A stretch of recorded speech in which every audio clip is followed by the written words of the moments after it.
Selamat pagi, salam sejahtera bagi kita semua, salam sehat selalu. Bapak Ibu, dosen, dan guru penguji beserta panitia pusat UKIN PPG dalam jabatan angkatan ketiga dari IAKN Ambon. Pada saat ini izinkan saya memperkenalkan diri saya. Nama saya John Virgo STH. Nomor induk mahasiswa saya 15 20 20 01 04 171. Nomor peserta PPG 40 40 26 77 18 20 02. Nomor ujian 20 20 60 27 21. Status saya adalah mahasiswa perguruan tinggi IAKN Ambon. Unit kerja yaitu SMP Negeri 1 Arut Utara, Kabupaten Kota Waringin Barat, Provinsi Kalimantan Tengah.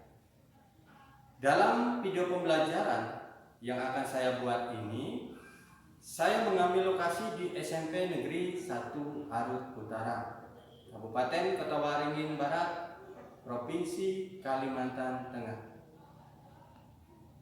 Dengan mata pelajaran Pendidikan Agama Kristen untuk kelas 8 semester ganjil dalam tema Peran Roh Kudus dalam hidup orang beriman.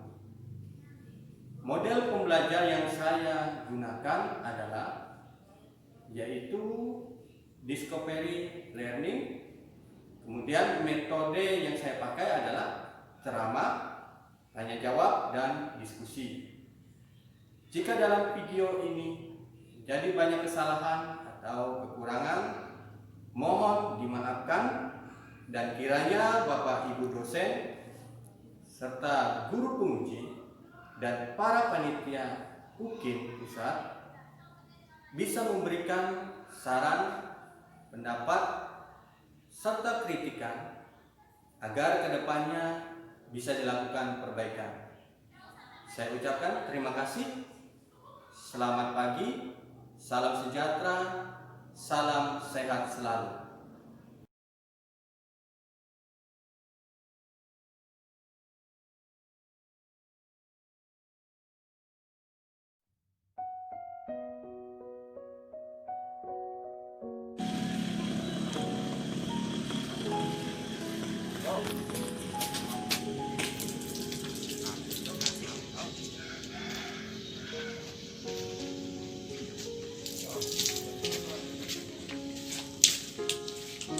Halo anak-anak. Selamat pagi. Apa kabarnya? Baik. Puji Tuhan kalau baik. Nah, pada saat ini kita akan memulai pelajaran kita. Tapi Bapak memberi pesan di masa wabah COVID-19 ini, jangan pernah lupa protokol kesehatan kita, cuci tangan, pakai masker ya, dan jaga jarak. Supaya apa? Supaya kita tetap sehat dan terhindar dari wabah virus corona. Baiklah anak-anakku yang dikasihi dan diberkati, sebelum kita memulai pelajaran kita, seperti biasa kita akan memuji nama Tuhan. Kita akan bernyanyi. Nah, tahu lagu Bila Roh Allah Ada di Dalamku? Allah. Ya. Baik, kalau tahu, nah di sini ada tampilan lagunya. Kita nyanyikan sama-sama ya.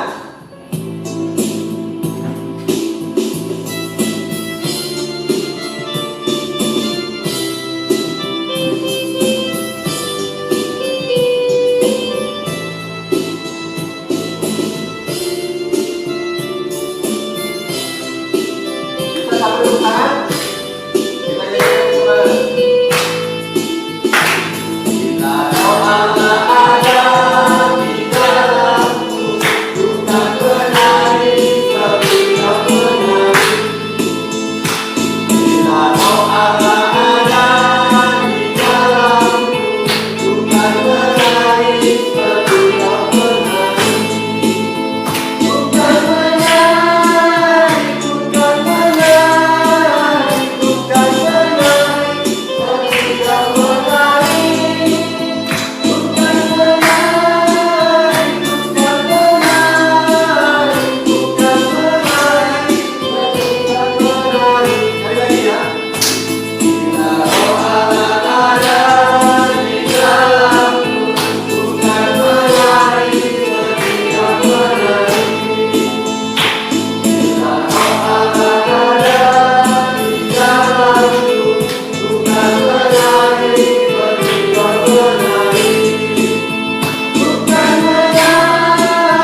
Terpujilah Engkau Tuhan yang sudah menjaga dan memberkati kami hingga sampai saat ini kami masih dalam keadaan yang sehat, baik, dan bisa datang ke sekolah ini. Jika sebentar kami akan memulai pelajaran kami ya Tuhan, berkati kami, sertai kami dari awal sampai akhir, sehingga apa yang akan kami pelajari dapat kami pahami dan dapat kami mengerti dengan baik. Terima kasih Bapa, di dalam nama Yesus Kristus kami berdoa. Amin. Baiklah anak-anakku, kita akan mengabsen dulu. Siapa yang hadir pada saat ini? Arya ada? Hadir. Dama? Dewi? Ya. Deborah? Hadir ya? Ini apa ya? Ya. Baik. Fatia? Izin. Oke. Kelvin? Hadir. Melani? Hadir. Mutiara? Nadia? Firina? Ya. Samson? Hadir Pak. Sony? Hadir Pak. Tirsa? Wawa? Hadir Pak. Oh nggak hadir. Baik. Joshua? Hadir Pak. Nggak hadir. Adi Supangga? Hadir Pak. Ya. Oke, baik. Berarti ada 5 orang yang tidak hadir ya. Nah, berikutnya coba Bapak lihat dulu, ada yang bawa kitab? Angkat. Ya. Kemudian buku paketnya? Ya, terima kasih. Sudah bawa semua. Nah, baiklah anak-anakku. Kita akan masuk dalam materi kita pada hari ini, yaitu tentang Roh Kudus penopang kehidupan orang beriman. Ya, kehidupan orang beriman. Jelas Pak? Baiklah anak-anakku yang dikasih, materi kita pada hari ini adalah Roh Kudus penopang hidup orang beriman. Nah, dari materi ini ada beberapa hal yang ingin dicapai bagi kita dalam tujuan pembelajaran. Yang pertama adalah peserta didik mampu memahami bahwa Roh Kudus adalah wujud kehadiran Allah dengan cara lain yang khusus setelah Tuhan Yesus naik ke surga. Kemudian yang kedua, peserta didik mampu memahami bahwa Tuhan Yesus menjanjikan Roh Kudus yang menguatkan. Kemudian yang ketiga, peserta didik mampu memahami bahwa Roh Kudus menghibur dan menguatkan. Kemudian yang keempat, peserta didik mampu memahami bahwa Roh Kudus menguatkan gereja dan umat. Karena yang kelima, peserta didik mampu menyebutkan contoh-contoh peran Roh Kudus dalam gereja perdana. Kemudian yang keenam, peserta didik mampu mengungkapkan bagaimana Roh Kudus berperan di dalam hidupnya sehari-hari, di masa kini, di dalam kehidupan gereja, di tengah-tengah perjuangannya. Jadi itu ya, ada 6 tujuan pembelajaran kita pada hari ini. Baiklah anak-anakku, di sini Bapak akan tampilkan ada beberapa gambar tentang pemahaman orang mengenai Roh Kudus. Nah, yang pertama, orang memahami Roh Kudus itu dengan lambang burung merpati. Ya. Kemudian yang kedua, orang memahami Roh Kudus itu dengan lambang api yang menyala. Kemudian orang memahami Roh Kudus itu dengan lambang air yang mengalir. Itu ya. Nah, mengenai apa itu Roh Kudus? Dalam teologi, Roh Kudus diakui sebagai pribadi dari Allah itu sendiri. Di mana Roh Kudus itu adalah pribadi Allah yang ketiga. Karena yang pertama sebagai Bapa, yang kedua sebagai Anak, yang ketiga sebagai Roh. Nah, ketiga pribadi ini saling mengisi ya, saling mengisi dan saling berkaitan antara satu dengan yang lain. Secara resmi, Roh Kudus itu hadir dalam kehidupan orang Kristen ketika orang Kristen itu menerima baptisan. Kita ingat waktu Tuhan Yesus dibaptis, pada saat itu Roh Kudus datang dalam bentuk burung merpati. Nah, pada saat itulah kehadiran Roh Kudus dimulai. Begitu juga dengan orang Kristen, dipahami bahwa orang Kristen menerima Roh Kudus itu ketika mereka dibaptis. Nah, berikutnya ada dua pemahaman gereja mengenai Roh Kudus. Yang pertama ada gereja yang lebih menekankan tentang perihal Roh Kudus dalam perannya. Tapi ada juga gereja yang kurang menekankan peran Roh Kudus dalam perannya. Nah, di dalam masa gereja perdana, terutama di Jemaat Korintus, misalkan muncul beberapa kelompok jemaat ya, beberapa kelompok jemaat, karena berbeda cara pandang mengenai Roh Kudus itu sendiri. Ada jemaat yang memahami Roh Kudus itu seperti ini, ada jemaat yang memahami Roh Kudus seperti ini. Itu ya. Lalu kemudian berikutnya di dalam Alkitab dijelaskan ada dua jenis Roh Kudus. Yang pertama yaitu karunia, adalah karunia untuk menguduskan mereka yang telah menerima Kristus.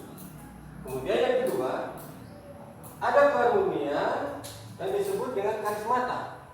Jadi di dalam Alkitab ada dua bentuk karunia.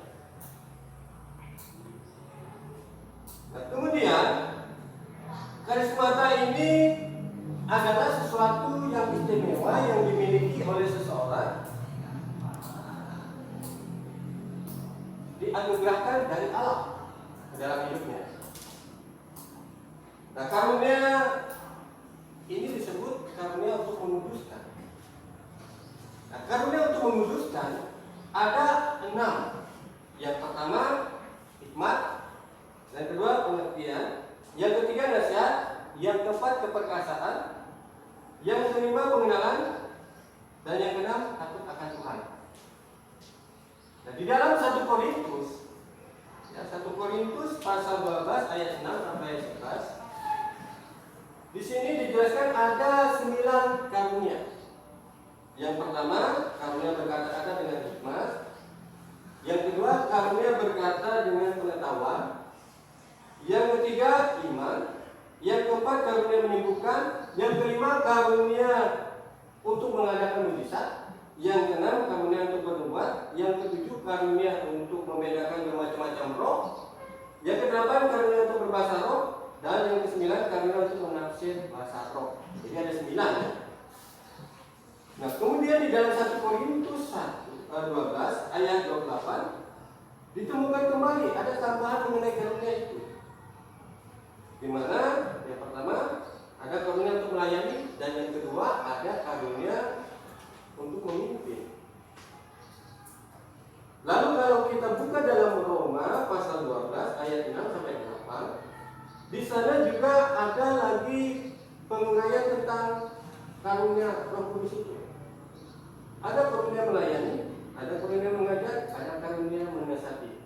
Jadi penjabaran dari karunia Roh Kudus itu begitu banyak ya dalam kehidupan manusia. Nah, pada dasarnya semua karunia ini adalah cara Allah untuk menunjukkan dirinya bekerja dalam kehidupan manusia. Namun dari semua yang ada itu, Rasul Paulus menjelaskan bahwa yang terpenting adalah 3 hal. Ya, 3 hal. Pertama, yaitu karunia kasih. Yang kedua, yaitu tentang pengharapan. Yang ketiga tentang iman. Nah, kenapa karunia kasih ini yang penting? Karena Paulus mengatakan kasih itu bentuk daripada pelaksanaan iman atau kepercayaan yang dimiliki seseorang. Dan orang akan tahu iman seseorang itu ketika orang melihat penjabarannya dalam bentuk kasih. Kemudian yang kedua, pengharapan. Nah, pengharapan adalah sesuatu yang dikejar oleh manusia ketika ia meyakini atau mempercayai sesuatu. Nah, pengharapan kita sebagai orang Kristen adalah bahwa suatu saat kita akan diselamatkan, ya.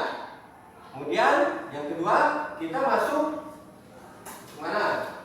Masuk surga, ya. Itu harapan kita. Nah, sedangkan iman itu adalah dasar dari sebuah keyakinan kita. Nah, ketika hal ini yang sangat ditekankan oleh Paulus, agar kita menemukan kehidupan menjadi orang Kristen yang sesungguhnya. Dan di dalam kehidupan gereja mula-mula kita lihat bagaimana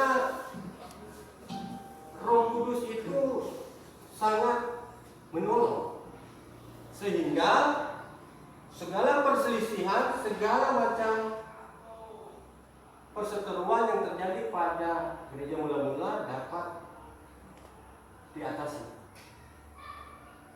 Dan akhirnya menjadilah perkembangan kehidupan orang Kristen yang dulunya hanya ada di daerah Asia Timur, sekarang sudah berkembang ke seluruh dunia. Nah, peran Roh Kudus itu tetap terjadi, ya, dan tetap bisa kita lihat sampai saat ini. Bagaimana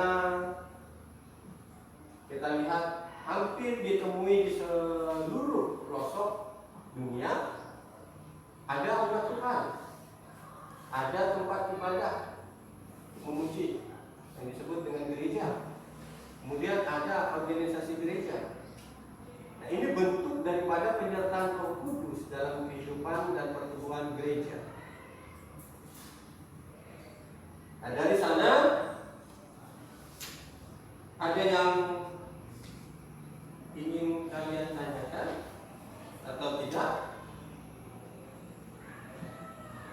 Baiklah anak-anakku, setelah tadi Bapak jelaskan kepada kita tentang materi hari ini, ada yang mau bertanya? Ya, Pak. Ya, silakan Sanson. Pak, bagaimana kita tahu bahwa Roh Kudus itu ada dalam diri kita? Ya, terima kasih pertanyaannya Sanson. Silakan dulu. Nah, bagaimana kita tahu bahwa Roh Kudus itu ada dalam diri kita? Caranya adalah tidak sulit sebenarnya. Kalau kita ingin tahu bahwa Roh Kudus itu ada dalam diri kita akan melihat dari karya-karya Roh Kudus itu dalam diri kita, di mana Roh Kudus itu akan membimbing dan menuntun kita untuk melakukan perbuatan-perbuatan baik. Dan itu bisa dilihat contohnya ketika kita rajin berdoa, rajin membaca kitab, rajin ibadah, rajin menolong orang lain, rajin membantu orang lain, tidak melakukan kesalahan, tidak melakukan kejahatan, tidak melakukan dosa, dan selalu meningkatkan prestasi kita. Itu bukti bahwa Roh Kudus hadir dalam kehidupan kita, ya. Nah, sekarang kalian bisa nilai sendiri dari kehidupan kalian, apa yang sudah kalian lakukan. Apakah banyak perbuatan baik atau perbuatan jahat? Kalau banyak perbuatan baik, berarti Roh Kudus itu berperan dalam hidup kalian. Tapi kalau banyak perbuatan jahat, berarti Roh Kudus itu kurang berperan dalam kehidupan kalian. 3. Ya, baiklah anak-anakku. Sekarang kita akan masuk dalam tugas kelompok. Bapak akan bagi kalian dalam 3 kelompok, ya. Samson, Dama, Kelvin satu kelompok 1, kemudian Wirina, Sony, Arya, dan Tirsa kelompok 2, lalu Mutiara, kemudian Devi, Deborah, dan Nadia satu kelompok, ya, atau kelompok 3. Ini, ya, kelompok 3. Sudah, silakan kalian bisa membentuk kelompok kalian. Baiklah, tadi Bapak sudah menampilkan 3 gambar, ya anak. Nah, sekarang Bapak akan memberikan tugas kepada kalian untuk mengartikan dari masing-masing gambar tadi.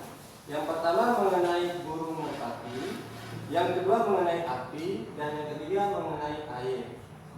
Nah, untuk diskusi ini Bapak beri waktu 2 menit, ya. kalian berdiskusi. Oke? Kelompok 1 silakan bahas mengenai burung merpati. Kelompok 2 silakan bahas mengenai api. Kemudian kelompok 3 silakan bahas mengenai air. Silakan diskusi. Ya. Kalian berdiskusi. Apa artinya kira-kira?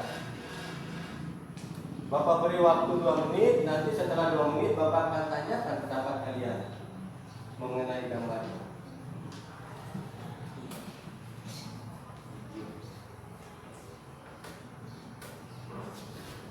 Silakan.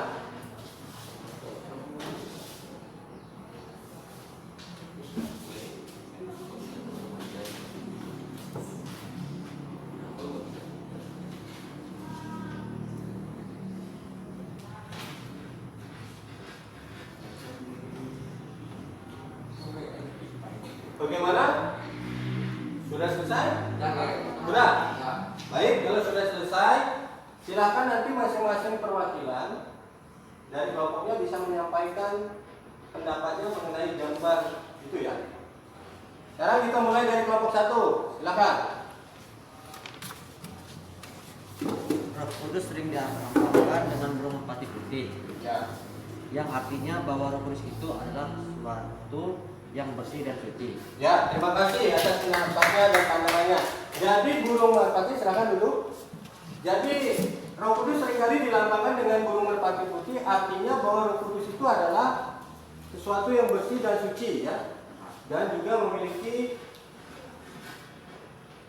hati yang baik seperti burung merpati, hati yang tulus seperti itu. Jadi Roh Kudus itu adalah membantu dan menolong kita tanpa mengharapkan atau tanpa mencari imbalan ya, seperti itu.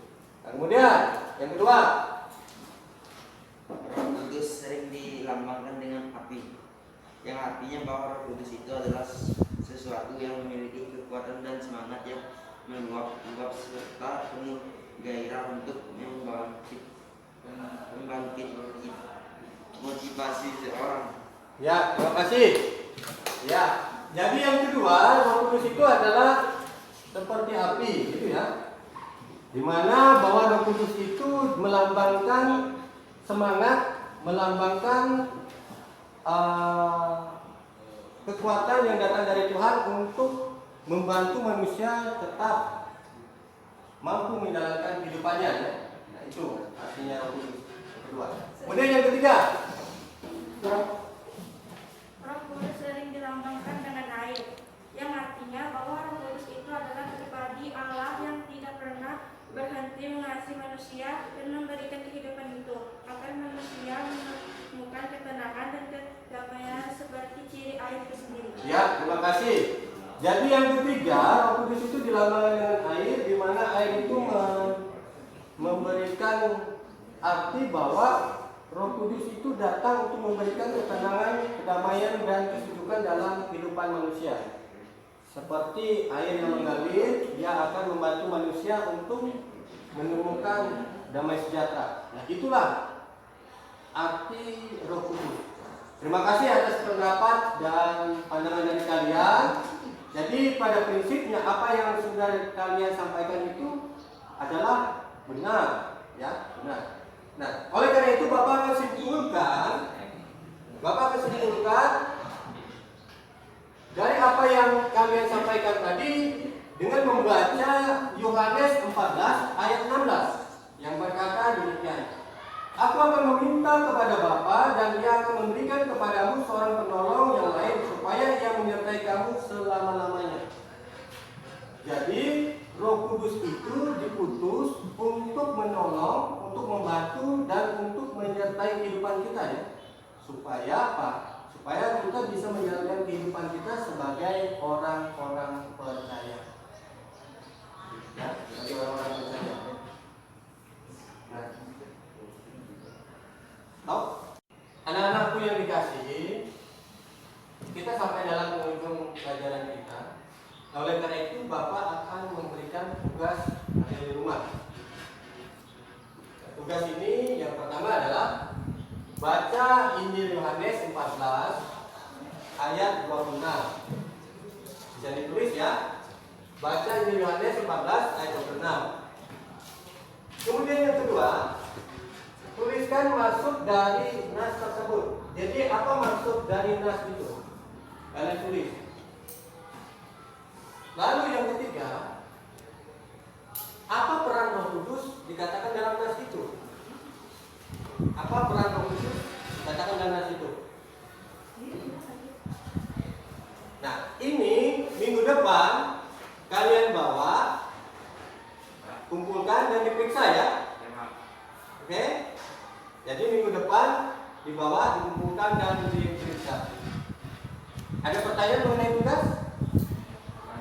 Paham semua ya? Mudah-mudahan kalian bisa melakukan dan melaksanakannya dengan baik, mengerjakannya dengan baik, sehingga nanti minggu depan hasilnya bisa dipresentasikan. Ya. Nah, anak-anakku, kita sampai di akhir pelajaran kita. Tadi Bapak sudah menjelaskan secara panjang lebar kepada kalian mengenai materi kita pada hari ini, yaitu perihal tentang peran Roh Kudus dalam kehidupan orang beriman. Mudah-mudahan kalian bisa pahami dan kalian mengerti tentang pelajaran ini. Nah, begitu juga dengan tugasnya, mudah-mudahan kalian bisa kerjakan dan bisa pada selesaikan. Nah, untuk menutup pelajaran kita seperti biasa, kita akan menutup dalam doa. Nanti mohon kesediaan Irina ya, bawa dalam doa menutup. Namun sebelumnya kita kembali memuji nama Tuhan dengan lagu tadi, Bila Roh Allah Ada di Dalamku. Silakan Samson bisa mainkan musik kita.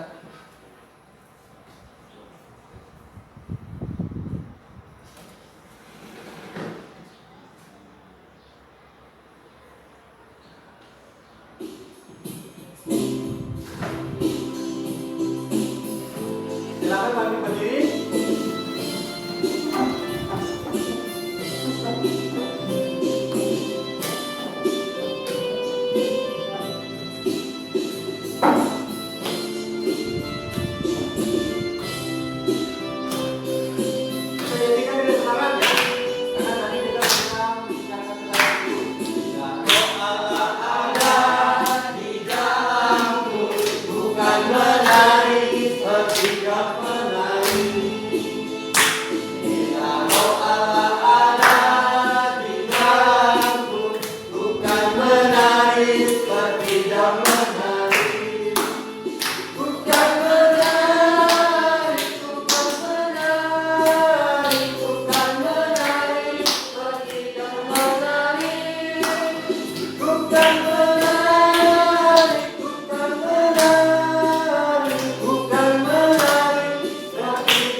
Lipat tangan, tundukkan kepala, tutup mata, mari kita berdoa.